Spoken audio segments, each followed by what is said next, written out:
Bonjour et ravi de continuer avec toi le défi J'envoie 2025. Déjà 11 épisodes. Yes!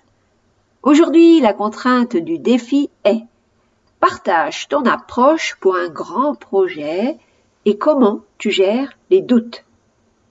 Bien sûr, je vais respecter cette consigne et en plus, je vais te révéler une de mes épiphanies puisque l'épiphanie est notre fil conducteur du mois.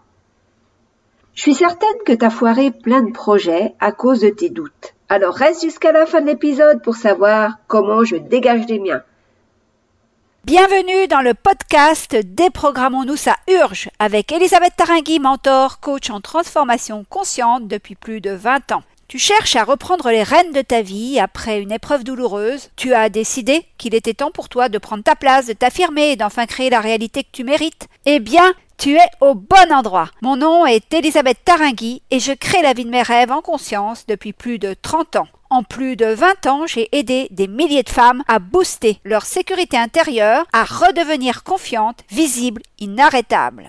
Avec ce podcast Déprogrammons-nous, ça urge, je t'aide à te libérer de tes conditionnements physiques, mentaux, émotionnels, spirituels pour quitter le manque et vivre enfin dans la joie et l'abondance. J'ai vraiment à cœur que tu entres dans ce cercle de transformation à ton tour. Tu vas enfin comprendre comment tu fonctionnes et les conséquences que ça implique. Tu vas pouvoir modifier tes fonctionnements conscients et inconscients pour redevenir pleine réalisatrice et actrice de ta vie. Alors aujourd'hui, la contrainte du défi J'envoie me demande de te partager mon approche pour un grand projet et de te dire comment je gère les doutes. Déjà, je tiens à te révéler que c'est ton mental qui crée les doutes. Encore une fois, je te le répète, ton mental veut te protéger, te maintenir dans le connu. Donc, il instillera toujours le doute pour t'empêcher d'aller au bout de tes projets, pour t'empêcher d'aller au bout de tes rêves. Encore plus si tes projets sont grands. Ouais, plus tes projets sont grands, plus ton mental va semer le doute dans ta tête et il va créer des pensées qui seront à l'origine de tes plus grandes peurs.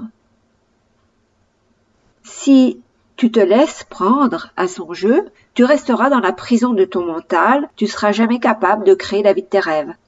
Je te renvoie aux nombreux épisodes de mon podcast Déprogrammons-nous, ça urge, qui te démontrent la puissance de tes pensées, la puissance de ton mental à te limiter, la prison aux portes grandes ouvertes dans laquelle ton mental te maintient. Pour une fois, je te laisse chercher toi-même les épisodes où je parle de tout cela, car il y en a trop pour que je te les cite tous ici. Et parce qu'en plus, je sais que tu es une femme responsable, capable de se bouger pour trouver les épisodes les plus transformateurs pour toi. Maintenant, je vais t'expliquer comment je m'y prends quand j'ai un grand projet.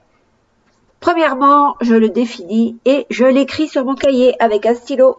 Et surtout pas en prenant des notes sur mon ordi ou mon smartphone. Le fait de prendre des notes ancre mon projet dans la matière et en moi. Exemple de projet, je veux quitter Dijon pour la Corse. Je prends un exemple de projet passé et mené à bien, un projet concret pour te transmettre les procédés de réussite que j'utilise.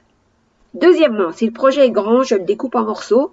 Dans notre exemple de changement de lieu de vie, j'ai commencé par explorer la Corse pour être certaine que je voulais m'y installer et pour trouver dans quelle partie de cette île je serais le mieux. Ensuite, quand j'ai décidé du territoire où je comptais m'installer, j'y suis allée à toutes les saisons. Et 2 années de suite. Ça m'a permis de créer un tissu relationnel sur mon futur lieu de vie. J'espère que tu as bien compris les sous-projets et les étapes que j'ai mises en place. Ensuite, j'ai vendu tous mes biens dijonnais. J'ai créé une nouvelle activité professionnelle pour pallier au manque de possibilités de travailler en Corse. J'en ai profité pour jeter vêtements usagés, papier, etc. J'ai donné beaucoup de livres, de vêtements, d'objets de décoration, etc. Bref, je me suis allégée en vue d'un déménagement. Bien sûr, j'ai aussi trouvé une maison en Corse.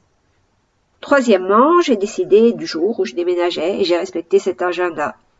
Tu vois, à raconter ainsi, ce changement de vie total a été facile. Il l'a surtout été parce que c'était un projet de mon âme et pas de mon mental.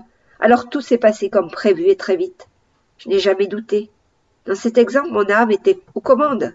Aussi, le mental, mon cher Maurice, comme je l'appelle, n'a pas eu voix au chapitre. Pour des projets aux enjeux plus importants, je fais taire mes doutes de deux façons. Soit je dis « ta gueule Maurice », soit je raisonne. Je rassure mon mental en lui disant que je sais ce que je fais, que je sais ce que je veux. Je lui dis que je le comprends, que c'est son travail de me protéger du nouveau.